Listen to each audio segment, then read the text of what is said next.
لقد كان لكم في رسول الله أسوة حسنة۔ سفیان بن عینہ نے بیان کیا، انہوں نے کہا کہ میں نے عمرو بن دینار سے سنا، انہوں نے بیان کیا کہ میں جابر بن زید اور عمرو بن اوس کے ساتھ بیٹھا ہوا تھا، تو ان دونوں بزرگوں سے بجالہ نے بیان کیا کہ 70 ہجری میں جس سال مصعب بن زبیر رضی اللہ عنہ نے بصرہ والوں کے ساتھ حج کیا تھا، زمزم کی سیڑھیوں کے پاس انہوں نے بیان کیا تھا کہ میں احنف بن قیس رضی اللہ عنہ کے چچا جزع بن معاویہ کا کاتب تھا، تو وفات سے 1 سال پہلے عمر بن خطاب رضی اللہ عنہ کا ایک مکتوب ہمارے پاس آیا کہ جس پارسی نے اپنی محرم عورت کو بیوی بنایا ہو تو ان کو جدا کر دو، اور حضرت عمر رضی اللہ عنہ نے پارسیوں سے جزیہ نہیں لیا تھا۔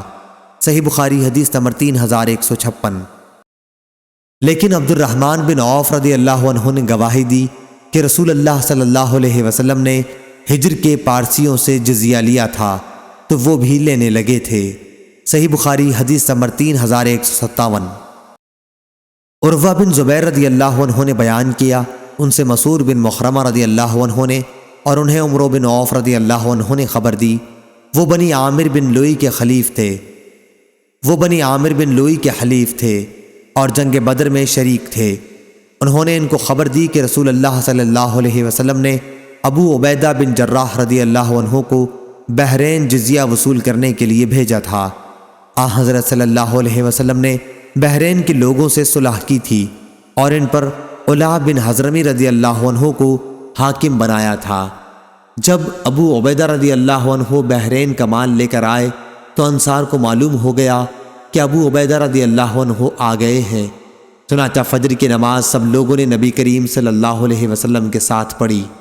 جب حضرت صلی اللہ علیہ وسلم نماز پڑھا چکے تو لوگ حضرت صلی اللہ علیہ وسلم کے سامنے آئے۔ حضرت صلی اللہ علیہ وسلم انہیں دیکھ کر مسکرائے اور فرمایا کہ میرا خیال ہے کہ تم نے سن لیا ہے کہ ابو عبیدہ کچھ لے کر آئے ہیں۔ انصار رضی اللہ عنہم نے عرض کیا، جی ہاں یا رسول اللہ۔ حضرت صلی اللہ علیہ وسلم نے فرمایا، تمہیں خوشخبری ہو اور اس چیز کے لیے تم پر امید رہو جس سے تمہیں خوشی ہوگی، لیکن خدا کی قسم میں تمہارے بارے میں محتاجی اور فقر سے نہیں ڈرتا۔ مجھے اگر خوف ہے تو اس بات کا کہ کچھ دنیا کے دروازے تم پر اس طرح کھول دیے جائیں گے جیسے تم سے پہلے لوگوں پر کھول دیے گئے تھے، تو ایسا نہ ہو کہ تم بھی ان کی طرح ایک دوسرے سے جلنے لگو اور یہ جلنا تم کو بھی اسی طرح تباہ کر دے جیسا کہ پہلے لوگوں کو کیا تھا۔ صحیح بخاری حدیث نمبر 3158۔ سعید بن عبید اللہ ثقفی نے بیان کیا، ان سے بکر بن عبداللہ مزنی اور زیاد بن جبیر ہر دو نے بیان کیا، اور ان سے جبیر بن حیہ نے بیان کیا کہ کفار سے جنگ کے لیے عمر رضی اللہ عنہ نے فوجوں کو فارس کے بڑے بڑے شہروں کی طرف بھیجا تھا۔ جب لشکر قادسیہ پہنچا اور لڑائی کا نتیجہ مسلمانوں کے حق میں نکلا تو ہرمزان شوستر کا حاکم اسلام لے آیا۔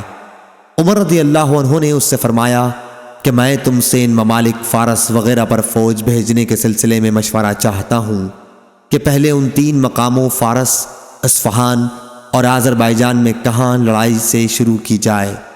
اس نے کہا، جی ہاں، اس ملک کی مثال اور اس میں رہنے والے اسلام دشمن باشندوں کی مثال ایک پرندے جیسی ہے جس کا سر ہے اور 2 بازو ہیں۔ اگر اس کا ایک بازو توڑ دیا جائے تو وہ اپنے دونوں پاؤں پر ایک بازو اور ایک سر کے ساتھ کھڑا رہ سکتا ہے، اگر دوسرا بازو بھی توڑ دیا جائے تو دونوں پاؤں اور سر کے ساتھ کھڑا رہ سکتا ہے، اگر سر توڑ دیا جائے تو دونوں پاؤں، دونوں بازو اور سر سب بیکار رہ جاتا ہے۔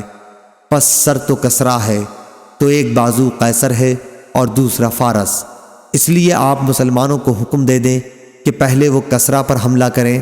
اور بکر بن عبداللہ اور زیاد بن جبیر دونوں نے بیان کیا کہ ان سے جبیر بن حیہ نے بیان کیا کہ ہمیں حضرت عمر رضی اللہ عنہ نے جہاد کے لیے بلایا اور نعمان بن مقرن رضی اللہ عنہ کو ہمارا امیر مقرر کیا۔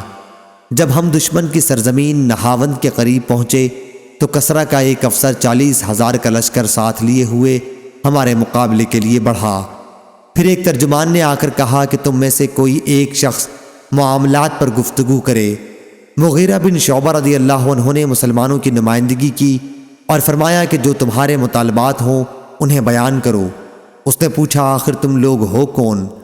مغیرہ رضی اللہ عنہ نے کہا کہ ہم عرب کے رہنے والے ہیں، ہم انتہائی بدبختیوں اور مصیبتوں میں مبتلا تھے، بھوک کی شدت میں ہم چمڑے اور گٹھلیاں چوسا کرتے تھے، اون اور بال ہماری پوشاک تھی اور پتھروں اور درختوں کی ہم عبادت کیا کرتے تھے۔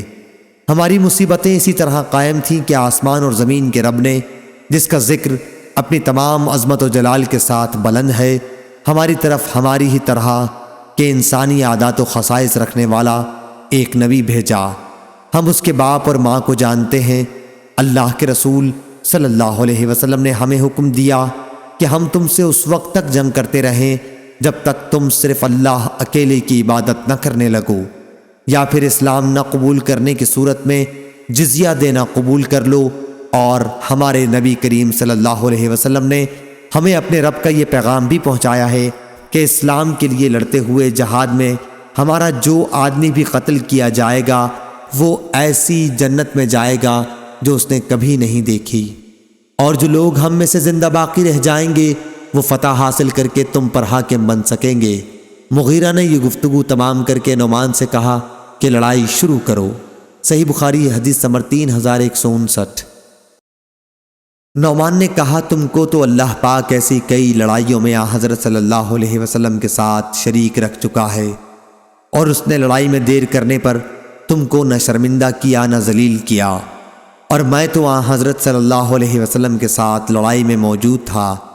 آپ کا قاعدہ تھا اگر صبح سویرے لڑائی شروع نہ کرتے اور دن چڑھ جاتا تو اس وقت تک ٹھہرے رہتے کہ سورج ڈھل جائے، ہوائیں چلنے لگیں، نمازوں کا وقت آن پہنچے۔ صحیح بخاری حدیث نمبر 3160۔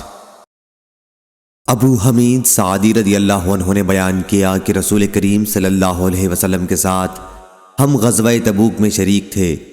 ایلا کے حاکم یوحنا بن روبہ نے حضرت صلی اللہ علیہ وسلم کو ایک سفید خچر بھیجا، اور آپ نے اسے ایک چادر بطور خلعت کے اور ایک تحریر کے ذریعے اس کے ملک پر اسے ہی حاکم باقی رکھا۔ صحیح بخاری حدیث نمبر 3161۔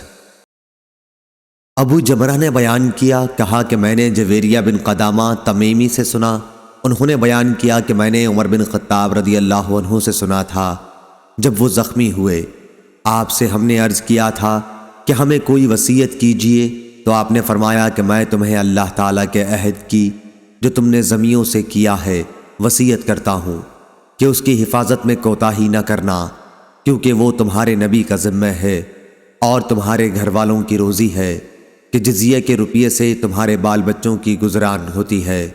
صحیح بخاری حدیث نمبر 3162۔ یحییٰ بن سعید انصاری نے بیان کیا کہ میں نے انس رضی اللہ عنہ سے سنا، انہوں نے بیان کیا کہ نبی کریم صلی اللہ علیہ وسلم نے انصار کو بلایا تاکہ بحرین میں ان کے لیے کچھ زمین لکھ دیں، لیکن انہوں نے عرض کیا کہ نہیں، خدا کی قسم ہمیں اسی وقت وہاں زمین عنایت فرمائیے جب اتنی زمین ہمارے بھائی قریش مہاجرین کے لیے بھی آپ لکھیں۔ حضرت صلی اللہ علیہ وسلم نے فرمایا جب تک اللہ کو منظور ہے یہ معاش ان کو بھی یعنی قریش والوں کو ملتی رہے گی، لیکن انصار یہی اصرار کرتے رہے کہ قریش والوں کے لیے بھی سندیں لکھ دیجئے۔ جب آپ نے انصار سے فرمایا کہ میرے بعد تم یہ دیکھو گے کہ دوسروں کو تم پر ترجیح دی جائے گی، لیکن تم صبر سے کام لینا تاکہ تم آخر میں مجھ سے آ کر ملو، جنگ اور فساد نہ کرنا۔ صحیح بخاری حدیث نمبر 3163۔ محمد بن منقدر نے بیان کیا کہ جابر بن عبداللہ رضی اللہ عنہ نے بیان کیا کہ رسول اللہ صلی اللہ علیہ وسلم نے مجھ سے فرمایا تھا کہ اگر ہمارے پاس بحرین سے روپیہ آیا تو میں تمہیں اتنا اتنا اتنا 3 لب دوں گا۔ پھر جب حضرت صلی اللہ علیہ وسلم کی وفات ہو گئی اور اس کے بعد بحرین کا روپیہ آیا تو ابو بکر رضی اللہ عنہ نے فرمایا کہ رسول اللہ صلی اللہ علیہ وسلم نے اگر کسی سے کوئی دینے کا وعدہ کیا ہو تو وہ ہمارے پاس آئے۔ چنانچہ میں حاضر ہوا اور عرض کیا کہ حضرت صلی اللہ علیہ وسلم نے مجھ سے فرمایا تھا کہ اگر بحرین کا روپیہ ہمارے یہاں آیا تو میں تمہیں اتنا اتنا اور اتنا دوں گا۔ اس پر انہوں نے فرمایا کہ اچھا 1 لب بھرو۔ میں نے 1 لب بھری تو انہوں نے فرمایا کہ اسے شمار کرو۔ میں نے شمار کیا تو 500 تھا۔ پھر انہوں نے مجھے 1500 عنایت فرمایا۔ صحیح بخاری حدیث نمبر 3164۔ ابراہیم بن طہمان نے بیان کیا، ان سے عبدالعزیز بن صہیب نے اور ان سے انس بن مالک رضی اللہ عنہ نے کہ نبی کریم صلی اللہ علیہ وسلم کے یہاں بحرین سے خراج کا روپیہ آیا تو آپ صلی اللہ علیہ وسلم نے فرمایا کہ اسے مسجد میں پھیلا دو۔ بحرین کا وہ مال ان تمام اموال میں سب سے زیادہ تھا جو اب تک رسول اللہ صلی اللہ علیہ وسلم کے یہاں آ چکے تھے۔ اتنے میں عباس رضی اللہ عنہ تشریف لائے اور کہنے لگے کہ یا رسول اللہ مجھے بھی عنایت فرمائیے، میں زیر بار ہوں، کیونکہ میں نے بدر کے موقع پر اپنا بھی فدیہ ادا کیا تھا اور عقیل کا بھی۔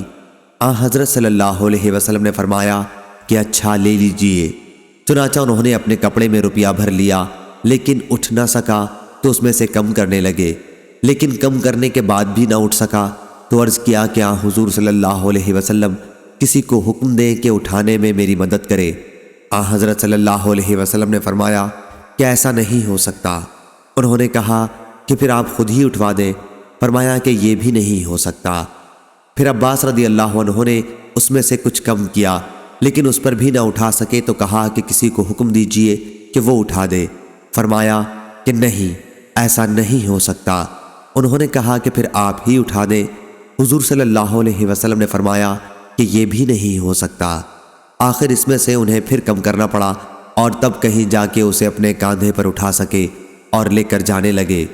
حضرت صلی اللہ علیہ وسلم اس وقت تک انہیں برابر دیکھتے رہے جب تک وہ ہماری نظروں سے چھپ نہ گئے۔ ان کے حرص پر آپ صلی اللہ علیہ وسلم نے تعجب فرمایا اور آپ اس وقت تک وہاں سے نہ اٹھے جب تک وہاں 1 درہم بھی باقی رہا۔ صحیح بخاری حدیث نمبر 3165۔ عبد الواحد نے بیان کیا، انہوں نے کہا ہم سے حسن بن عمرو نے بیان کیا، انہوں نے کہا ہم سے مجاہد نے بیان کیا اور ان سے عبداللہ بن عمرو رضی اللہ عنہ نے بیان کیا کہ نبی کریم صلی اللہ علیہ وسلم نے فرمایا جس نے کسی زمیں کو ناحق قتل کیا وہ جنت کی خوشبو بھی نہ پا سکے گا، حالانکہ جنت کی خوشبو 40 سال کی راہ سے سونگھی جا سکتی ہے۔ صحیح بخاری حدیث نمبر 3166۔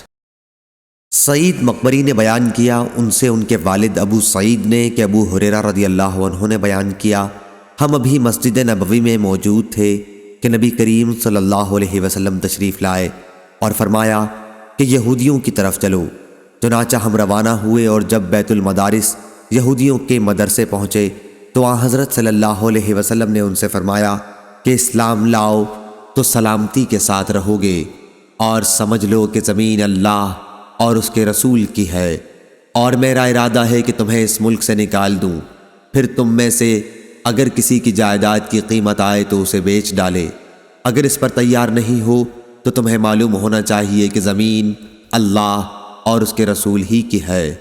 صحیح بخاری حدیث نمبر 3167۔ سفیان بن عینہ نے بیان کیا، ان سے سلیمان احول نے، انہوں نے سعید بن جبیر سے سنا اور انہوں نے ابن عباس رضی اللہ عنہ سے سنا۔ آپ نے جمعرات کے دن کا ذکر کرتے ہوئے کہا تمہیں معلوم ہے کہ جمعرات کا دن، ہائے یہ کون سا دن ہے؟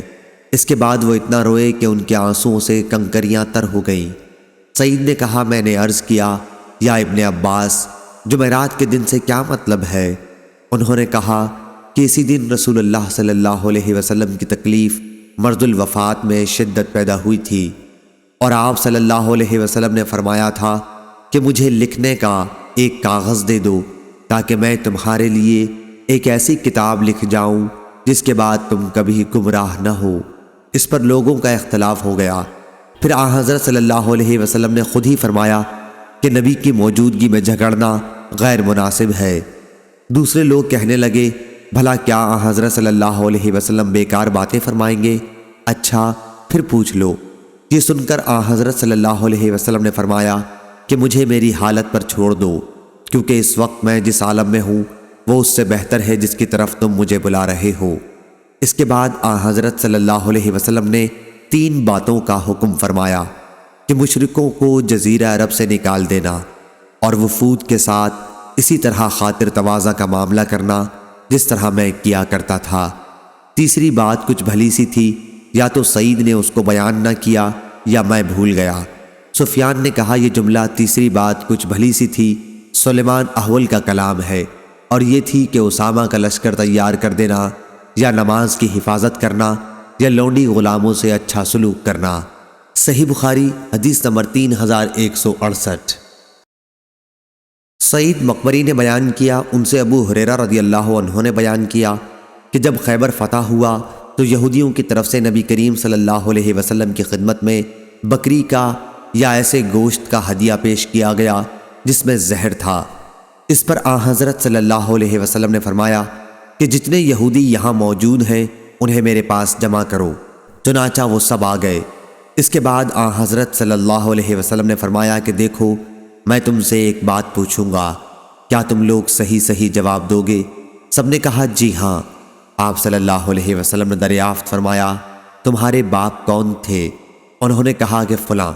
آن حضرت صلی اللہ علیہ وسلم نے فرمایا کہ تم جھوٹ بولتے ہو، تمہارے باپ تو فلاں تھے۔ سب نے کہا کہ آپ سچ فرماتے ہیں۔ پھر آن حضرت صلی اللہ علیہ وسلم نے فرمایا اگر میں تم سے ایک اور بات پوچھوں تو تم صحیح واقعہ بیان کر دو گے؟ سب نے کہا جی ہاں اے ابو القاسم، اور اگر ہم جھوٹ بھی بولیں تو آپ ہمارے جھوٹ کو اسی طرح پکڑ لیں گے جس طرح آپ نے ابھی ہمارے باپ کے بارے میں ہمارے جھوٹ کو پکڑ لیا۔ حضور اکرم صلی اللہ علیہ وسلم نے اس کے بعد دریافت فرمایا کہ دوزخ میں جانے والے کون لوگ ہوں گے؟ انہوں نے کہا کہ کچھ دنوں کے لیے تو ہم اس میں داخل ہو جائیں گے، لیکن پھر آپ لوگ ہماری جگہ داخل کر دیے جائیں گے۔ حضور اکرم صلی اللہ علیہ وسلم نے فرمایا تم اس میں برباد رہو، خدا گواہ ہے کہ ہم تمہاری جگہ اس میں کبھی داخل نہیں کیے جائیں گے۔ پھر آپ نے دریافت فرمایا کہ اگر میں تم سے کوئی بات پوچھوں تو کیا تم مجھ سے صحیح واقعہ بتا دو گے؟ اس مرتبہ بھی انہوں نے یہی کہا کہ ہاں اے ابو القاسم۔ حضرت صلی اللہ علیہ وسلم نے دریافت کیا تم نے اس بکری کے گوشت میں زہر ملایا ہے؟ انہوں نے کہا جی ہاں۔ حضرت صلی اللہ علیہ وسلم نے دریافت فرمایا کہ تم نے ایسا کیوں کیا؟ انہوں نے کہا کہ ہمارا مقصد یہ تھا کہ آپ جھوٹے ہیں نبوت میں تو ہمیں آرام مل جائے گا، اور اگر آپ واقعی نبی ہیں تو یہ زہر آپ کو کوئی نقصان نہ پہنچا سکے گا۔ صحیح بخاری حدیث نمبر 3169۔ ثابت بن یزید نے بیان کیا ہم سے عاصم احول نے کہا کہ میں نے انس رضی اللہ عنہ سے دعائے قنوت کے بارے میں پوچھا تو آپ نے فرمایا کہ رکوع سے پہلے ہونی چاہیے۔ میں نے عرض کیا کہ فلاں صاحب محمد بن سیرین تو کہتے ہیں کہ آپ نے کہا تھا کہ رکوع کے بعد ہوتی ہے۔ انس رضی اللہ عنہ نے اس پر کہا کہ انہوں نے غلط کہا ہے۔ پھر انہوں نے ہم سے یہ حدیث بیان کی کہ نبی کریم صلی اللہ علیہ وسلم نے 1 مہینے تک رکوع کے بعد دعائے قنوت کی تھی، اور آپ نے اس میں قبیلہ بنو سلیم کے قبیلوں کے حق میں بد دعا کی تھی۔ انہوں نے بیان کیا کہ حضرت صلی اللہ علیہ وسلم نے 40 یا 70 قرآن کے عالم صحابہ کی ایک جماعت، راوی کو شک تھا، مشرکین کے پاس بھیجی تھی، لیکن یہ بنی سلیم کے لوگ جن کا سردار عامر بن طفیل تھا ان کے آڑے آئے اور ان کو مار ڈالا، حالانکہ نبی کریم صلی اللہ علیہ وسلم سے ان کا معاہدہ تھا، لیکن انہوں نے دغا دی۔ حضرت صلی اللہ علیہ وسلم کو کسی معاملے پر اتنا رنجیدہ اور غمگین نہیں دیکھا جتنا ان صحابہ کی شہادت پر آپ رنجیدہ تھے۔ صحیح بخاری حدیث نمبر 3170۔ ام ہانی بنت ابی طالب کے غلام ابو مرہ نے خبر دی، انہوں نے ام ہانی بنت ابی طالب رضی اللہ عنہا سے سنا، آپ بیان کرتی تھیں کہ فتح مکہ کے موقع پر میں رسول اللہ صلی اللہ علیہ وسلم کی خدمت میں حاضر ہوئی مکے میں نے دیکھا کہ آپ غسل کر رہے تھے اور فاطمہ رضی اللہ عنہا آپ کی صاحبزادی پردہ کیے ہوئے تھیں۔ میں نے آپ کو سلام کیا تو آپ نے دریافت فرمایا کون صاحبہ ہیں؟ میں نے عرض کیا کہ میں ام ہانی بنت ابی طالب ہوں۔ حضرت صلی اللہ علیہ وسلم نے فرمایا آؤ اچھی آئیں ام ہانی۔ پھر جب آپ صلی اللہ علیہ وسلم غسل سے فارغ ہوئے تو آپ نے کھڑے ہو کر 8 رکعت چاشت کی نماز پڑھی۔ آپ صلی اللہ علیہ وسلم صرف ایک کپڑا جس میں اتھر پر لپیٹے ہوئے تھے۔ میں نے عرض کیا یا رسول اللہ صلی اللہ علیہ وسلم، میری ماں کے بیٹے حضرت علی رضی اللہ عنہ کہتے ہیں کہ وہ ایک شخص کو جسے میں پناہ دے چکی ہوں قتل کیے بغیر نہیں رہیں گے۔ یہ شخص حبیرہ کا فلاں لڑکا جودہ ہے۔ حضرت صلی اللہ علیہ وسلم نے فرمایا ام ہانی جسے تم نے پناہ دی اسے ہماری طرف سے بھی پناہ ہے۔ ام ہانی رضی اللہ عنہا نے بیان کیا کہ یہ وقت چاشت کا تھا۔ صحیح بخاری حدیث نمبر 3171۔ وکی نے خبر دی، انہیں عامش نے، انہیں ابراہیم تیمی نے، ان سے ان کے باپ یزید بن شریک تیمی نے بیان کیا کہ علی رضی اللہ عنہ نے ہمارے سامنے خطبہ دیا جس میں فرمایا کہ کتاب اللہ اور اس ورق میں جو کچھ ہے اس کے سوا اور کوئی کتاب احکام شریعت کی ایسی ہمارے پاس نہیں جسے ہم پڑھتے ہوں۔ پھر آپ نے فرمایا کہ اس میں زخموں کے قصاص کے احکام ہیں اور دیت میں دیے جانے والے کی عمر کے احکام ہیں، اور یہ کہ مدینہ حرم ہے غیر پہاڑی سے فلاں احد پہاڑی تک، اس لیے جس شخص نے کوئی نئی بات شریعت کے اندر داخل کی یا کسی ایسے شخص کو پناہ دی تو اس پر اللہ، ملائکہ اور انسان سب کی لعنت ہے، نہ اس کی کوئی فرض عبادت قبول ہوگی اور نہ نفل۔ اور یہ بیان ہے جو لونڈی غلام اپنے مالک کے سوا کسی دوسرے کو مالک بنائے اس پر بھی اس طرح لعنت ہے۔ اور مسلمان سب برابر ہیں، ہر ایک کا ذمہ یکساں ہے، پس جس شخص نے کسی مسلمان کی پناہ میں جو کسی کافر کو دی گئی ہو دخل اندازی کی تو اس پر بھی اسی طرح لعنت ہے۔ صحیح بخاری حدیث نمبر 3172۔ مستد بن مسرحد نے بیان کیا، کہا ہم سے بشیر بن مفضل نے، کہا ہم سے یحییٰ بن سعید انصاری نے، ان سے بشیر بن یسار نے اور ان سے سہل بن ابی حتمہ نے بیان کیا کہ عبداللہ بن سہل اور محیصہ بن مسعود بن زید رضی اللہ عنہ خیبر گئے۔ ان دنوں خیبر کے یہودیوں سے مسلمانوں کی صلح تھی۔ پھر دونوں حضرات خیبر پہنچ کر اپنے اپنے کاموں کے لیے جدا ہو گئے۔ اس کے بعد محیصہ رضی اللہ عنہ عبداللہ بن سہل کے پاس آئے تو کیا دیکھتے ہیں کہ وہ خون میں لوٹ رہے ہیں، کسی نے ان کو قتل کر ڈالا۔ خیر محیصہ رضی اللہ عنہ نے عبداللہ رضی اللہ عنہ کو دفن کر دیا، پھر مدینہ آئے۔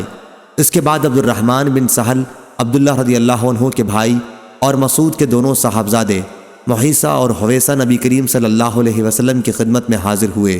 گفتگو عبد الرحمن رضی اللہ عنہ نے شروع کی تو آن حضرت صلی اللہ علیہ وسلم نے فرمایا کہ تم لوگوں میں عمر میں بڑے ہوں وہ بات کریں۔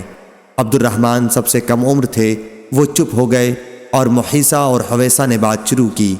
آپ نے دریافت فرمایا، کیا تم لوگ اس پر قسم کھا سکتے ہو کہ جس شخص کو تم قاتل کہہ رہے ہو اس پر تمہارا حق ثابت ہو سکے؟ ان لوگوں نے عرض کیا کہ ہم ایک ایسے معاملے میں کس طرح قسم کھا سکتے ہیں جس کو ہم نے خود آنکھوں سے نہ دیکھا ہو۔ حضرت صلی اللہ علیہ وسلم نے فرمایا کہ پھر کیا یہود تمہارے دعوے سے اپنی برت اپنی طرف سے 50 قسمیں کھا کر دیں؟ ان لوگوں نے عرض کیا کہ کفار کی قسموں کا ہم کس طرح اعتبار کر سکتے ہیں؟ چنانچہ حضرت صلی اللہ علیہ وسلم نے خود اپنے پاس سے ان کی دیت ادا کر دی۔ صحیح بخاری حدیث نمبر 3173۔ عبید اللہ بن عبداللہ بن عتبہ نے خبر دی، انہیں عبداللہ بن عباس رضی اللہ عنہ نے خبر دی اور انہیں ابو سفیان بن حرب نے خبر دی کہ ہرقل فرمانروائے روم نے انہیں قریش کے قافلے کے ساتھ بلا بھیجا۔ یہ لوگ شام اس زمانے میں تجارت کی غرض سے گئے ہوئے تھے جب آن حضرت صلی اللہ علیہ وسلم نے ابو سفیان سے صلح حدیبیہ میں قریش کے کافروں کے مقدمے میں صلح کی تھی۔ صحیح بخاری حدیث نمبر 3174۔ یحییٰ نے بیان کیا، کہا کہ ہم سے ہشام نے بیان کیا، کہا کہ مجھ سے میرے باپ نے بیان کیا اور ان سے عائشہ رضی اللہ عنہا نے کہ نبی کریم صلی اللہ علیہ وسلم پر جادو کر دیا گیا تھا تو بعض دفعہ ایسا ہوتا کہ آپ سمجھتے کہ میں نے فلاں کام کر لیا ہے حالانکہ آپ نے وہ کام نہ کیا ہوتا۔ صحیح بخاری حدیث نمبر 3175۔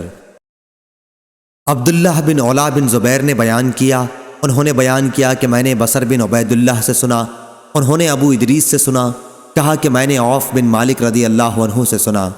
آپ نے بیان کیا کہ میں غزوہ تبوک کے موقع پر نبی کریم صلی اللہ علیہ وسلم کی خدمت میں حاضر ہوا۔ آپ اس وقت چمڑے کے ایک خیمے میں تشریف فرما تھے۔ آپ صلی اللہ علیہ وسلم نے فرمایا کہ قیامت کی 6 نشانیاں شمار کر لو، میری موت، پھر بیت المقدس کی فتح، پھر ایک وبا جو تم میں شدت سے پھیلے گی جسے بکریوں میں طاعون پھیل جاتا ہے، پھر مال کی کثرت اس درجے میں ہوگی کہ ایک شخص 100 دینار بھی اگر کسی کو دے گا تو اس پر بھی وہ ناراض ہوگا، پھر فتنہ اتنا تباہ کن عام ہوگا کہ عرب کا کوئی گھر باقی نہ رہے گا جو اس کی لپیٹ میں نہ آ گیا ہو، پھر صلح جو تمہارے اور بنی الاصفر نصارائے روم کے درمیان ہوگی، لیکن وہ دغا کریں گے اور ایک عظیم لشکر کے ساتھ تم پر چڑھائی کریں گے، اس میں 80 جھنڈے ہوں گے اور ہر جھنڈے کے ماتحت 12,000 فوج ہوگی، یعنی 9,60,000 فوج سے وہ تم پر حملہ آور ہوں گے۔ صحیح بخاری حدیث نمبر 3176۔ شعیب نے خبر دی، انہیں زہری نے، انہیں حمید بن عبد الرحمن نے کہ ابو ہریرہ رضی اللہ عنہ نے بیان کیا کہ ابو بکر رضی اللہ عنہ نے حجۃ الوداع سے پہلے والے حج کے موقع پر 10ویں ذی الحج کے دن بعض دوسرے لوگوں کے ساتھ مجھے بھی منی میں یہ اعلان کرنے بھیجا تھا کہ اس سال کے بعد کوئی مشرک حج کرنے نہ آئے اور کوئی شخص بیت اللہ کا طواف ننگے ہو کر نہ کرے، اور حج اکبر کا دن 10ویں تاریخ ذی الحجہ کا دن ہے۔ اسے حج اکبر اس لیے کہا گیا کہ لوگ عمرے کو حج اصغر کہنے لگے تھے۔ تو ابو بکر رضی اللہ عنہ نے اس سال مشرکوں سے جو عہد لیا تھا اسے واپس کر دیا، اور دوسرے سال حجۃ الوداع میں جب حضرت صلی اللہ علیہ وسلم نے حج کیا تو کوئی مشرک شریک نہیں ہوا۔ صحیح بخاری حدیث نمبر 3177۔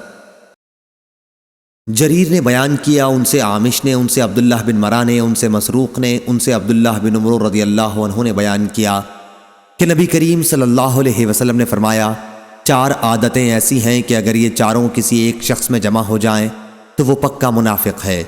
وہ شخص جو بات کرے تو جھوٹ بولے، اور جب وعدہ کرے تو وعدہ خلافی کرے، اور جب معاہدہ کرے تو اسے پورا نہ کرے، اور جب کسی سے لڑے تو گالی گلوچ پر اتر آئے۔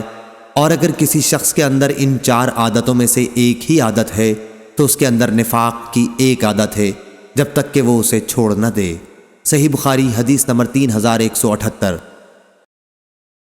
سفیان ثوری نے خبر دی، انہیں عامش نے، انہیں ابراہیم تیمی نے، انہیں ان کے باپ یزید بن شریک تیمی نے، اور ان سے علی رضی اللہ عنہ نے بیان کیا کہ ہم نے نبی کریم صلی اللہ علیہ وسلم سے بس یہی قرآن مجید لکھا، اور جو کچھ اس ورق میں ہے نبی کریم صلی اللہ علیہ وسلم نے فرمایا تھا کہ مدینہ عائر پہاڑی اور فلاں کدا پہاڑی کے درمیان تک حرم ہے، پس جس نے یہاں دین میں کوئی نئی چیز داخل کی یا کسی ایسے بدعتی شخص کو اس کے حدود میں پناہ دی تو اس پر اللہ تعالی، ملائکہ اور انسان سب کی لعنت ہوگی، نہ اس کا کوئی فرض قبول اور نہ نفل قبول ہوگا، اور مسلمان پناہ دینے میں سب برابر ہیں۔ معمولی سے معمولی مسلمان، عورت یا غلام کسی کافر کو پناہ دے سکتے ہیں، اور جو کوئی کسی مسلمان کا کیا ہوا عہد توڑ ڈالے اس پر اللہ اور ملائکہ اور انسان سب کی لعنت ہوگی، نہ اس کی کوئی فرض عبادت قبول ہوگی اور نہ نفل۔ اور جس غلام یا لونڈی نے اپنے آقا، اپنے مالک کی اجازت کے بغیر کسی دوسرے کو اپنا مالک بنا لیا تو اس پر اللہ اور ملائکہ اور انسان سب کی لعنت ہوگی، نہ اس کی کوئی فرض عبادت مقبول ہوگی اور نہ نفل۔ صحیح بخاری حدیث نمبر 3179۔ اسحاق بن سعید نے بیان کیا، ان سے ان کے والد سعید بن عمرو نے، ان سے ابو ہریرہ رضی اللہ عنہ نے کہا کہ اس وقت تمہارا کیا حال ہوگا جب جزیہ اور خراج میں سے نہ تمہیں درہم ملے گا اور نہ دینار۔ اس پر کسی نے کہا کہ جناب ابو ہریرہ، تم کیسے سمجھتے ہو کہ ایسا ہوگا؟ ابو ہریرہ رضی اللہ عنہ نے کہا، ہاں اس ذات کی قسم جس کے ہاتھ میں ابو ہریرہ کی جان ہے، یہ صادق و مصدوق صلی اللہ علیہ وسلم کا فرمان ہے۔ لوگوں نے پوچھا تھا کہ یہ کیسے ہو جائے گا؟ تو آپ نے فرمایا، جب کہ اللہ اور اس کے رسول کا عہد اسلامی حکومت غیر مسلموں سے ان کی جان و مال کی حفاظت کے بارے میں توڑا جانے لگے تو اللہ تعالیٰ بھی زمیوں کے دلوں کو سخت کر دے گا اور وہ جزیہ دینا بند کر دیں گے، بلکہ لڑنے کو مستعد ہوں گے۔ صحیح بخاری حدیث نمبر 3180۔ ابو حمزہ نے خبر دی، کہا کہ میں نے عامش سے سنا، انہوں نے بیان کیا کہ میں نے ابو وائل سے پوچھا، کیا آپ صفین کی جنگ میں موجود تھے؟ انہوں نے بیان کیا کہ ہاں میں تھا، اور میں نے سہل بن حنیف رضی اللہ عنہ کو یہ کہتے سنا تھا کہ تم لوگ خود اپنی رائے کو غلط سمجھو جو آپس میں لڑتے مرتے ہو۔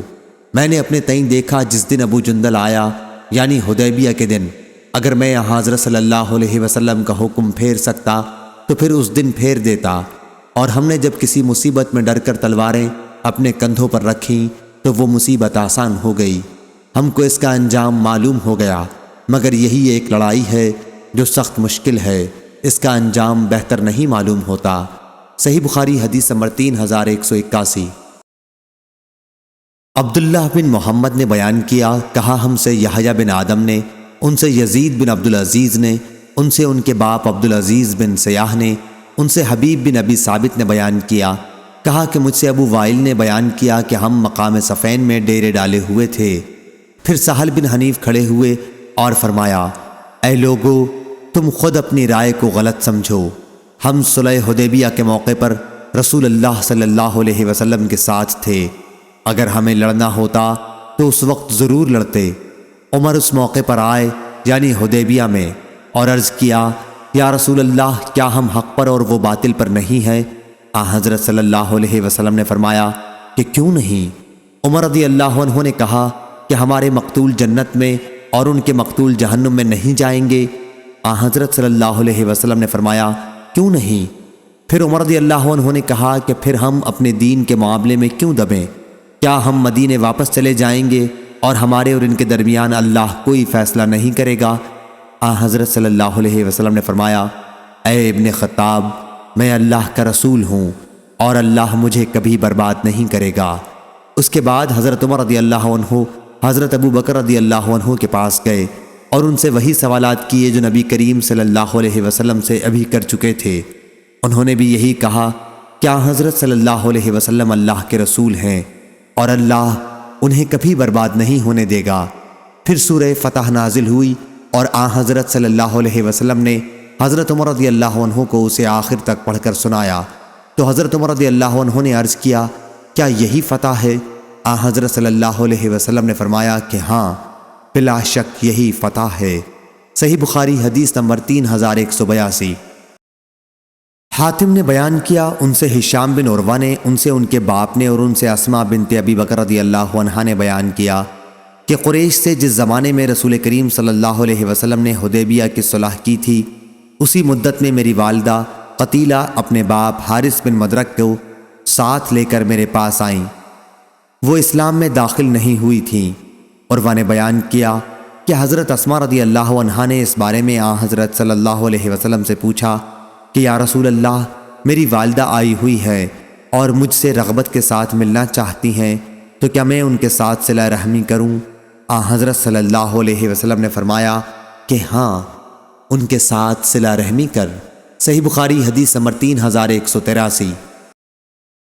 ابراہیم بن یوسف بن ابی اسحاق نے بیان کیا، کہا کہ مجھ سے میرے والد نے بیان کیا، ان سے ابو اسحاق نے بیان کیا، کہا مجھ سے برا بن عازب رضی اللہ عنہ نے بیان کیا کہ نبی کریم صلی اللہ علیہ وسلم نے جب عمرہ کرنا چاہا تو آپ نے مکے میں داخلے کے لیے مکے کے لوگوں سے اجازت لینے کے لیے آدمی بھیجا۔ انہوں نے اس شرط کے ساتھ اجازت دی کہ مکے میں 3 دن سے زیادہ قیام نہ کریں، ہتھیار نیام میں رکھے بغیر داخل نہ ہوں اور مکے کے کسی آدمی کو اپنے ساتھ مدینہ نہ لے جائیں اگرچہ وہ جانا چاہے۔ انہوں نے بیان کیا کہ پھر ان شرائط کو علی بن ابی طالب رضی اللہ عنہ نے لکھنا شروع کیا، اور اس طرح یہ محمد اللہ کے رسول کے صلح نامے کی تحریر ہے۔ مکے والوں نے کہا کہ اگر ہم جان لیتے کہ آپ اللہ کے رسول ہیں تو پھر آپ کو روکتے ہی نہیں بلکہ آپ پر ایمان لاتے، اس لیے تمہیں یوں لکھنا چاہیے، یہ محمد بن عبداللہ کے صلح نامے کی تحریر ہے۔ اس پر حضرت صلی اللہ علیہ وسلم نے فرمایا، اللہ گواہ ہے کہ میں اللہ کا رسول بھی ہوں۔ حضرت صلی اللہ علیہ وسلم لکھنا نہیں جانتے تھے۔ راوی نے بیان کیا کہ آپ صلی اللہ علیہ وسلم نے علی رضی اللہ عنہ سے فرمایا، رسول اللہ صلی اللہ علیہ وسلم کا لفظ مٹا دے۔ حضرت علی رضی اللہ عنہ نے عرض کیا کہ خدا کی قسم، یہ لفظ تو میں کبھی نہ مٹاؤں گا۔ حضرت صلی اللہ علیہ وسلم نے فرمایا کہ پھر مجھے دکھلاؤ۔ راوی نے بیان کیا کہ علی رضی اللہ عنہ نے حضرت صلی اللہ علیہ وسلم کو وہ لفظ دکھایا اور آپ نے خود اپنے ہاتھ سے اسے مٹا دیا۔ پھر جب حضرت صلی اللہ علیہ وسلم مکہ تشریف لے گئے اور 3 دن گزر گئے تو قریش حضرت علی کے پاس آئے اور کہا کہ اب اپنے ساتھی سے کہو کہ اب یہاں سے چلے جائیں۔ علی رضی اللہ عنہ نے بیان کیا کہ میں نے اس کا ذکر حضرت صلی اللہ علیہ وسلم سے کیا تو آپ نے فرمایا کہ ہاں، چنانچہ آپ وہاں سے روانہ ہو گئے۔ صحیح بخاری حدیث نمبر 3184۔ عبداللہ رضی اللہ عنہ نے بیان کیا کہ مکے میں شروع اسلام کے زمانے میں رسول اللہ صلی اللہ علیہ وسلم سجدے کی حالت میں تھے اور قریب ہی قریش کے کچھ لوگ بیٹھے ہوئے تھے۔ پھر عقبہ بن ابی معیط اونٹ کی اوجڑی لایا اور نبی کریم صلی اللہ علیہ وسلم کی پیٹھ پر اسے ڈال دیا۔ نبی کریم صلی اللہ علیہ وسلم سجدے سے اپنا سر نہ اٹھا سکے۔ آخر فاطمہ رضی اللہ عنہا آئیں اور آپ صلی اللہ علیہ وسلم کی پیٹھ پر سے اس اوجڑی کو ہٹایا۔ اور جس نے یہ حرکت کی تھی اسے برا بھلا کہا۔ نبی کریم صلی اللہ علیہ وسلم نے بھی بد دعا کی کہ اے اللہ قریش کی اس جماعت کو پکڑ، اے اللہ ابو جہل بن ہشام، عتبہ بن ربیعہ، شیبہ بن ربیعہ، عقبہ بن ابی معیط، امیہ بن خلف یا ابی بن خلف کو برباد کر۔ پھر میں نے دیکھا کہ یہ سب بدر کی لڑائی میں قتل کر دیے گئے اور ایک کنویں میں انہیں ڈال دیا گیا، سوا امیہ یا ابی کے کہ یہ شخص بہت بھاری بھرکم تھا۔ جب اسے صحابہ نے کھینچا تو کنویں میں ڈالنے سے پہلے ہی اس کے جوڑ الگ ہو گئے۔ صحیح بخاری حدیث نمبر 3185۔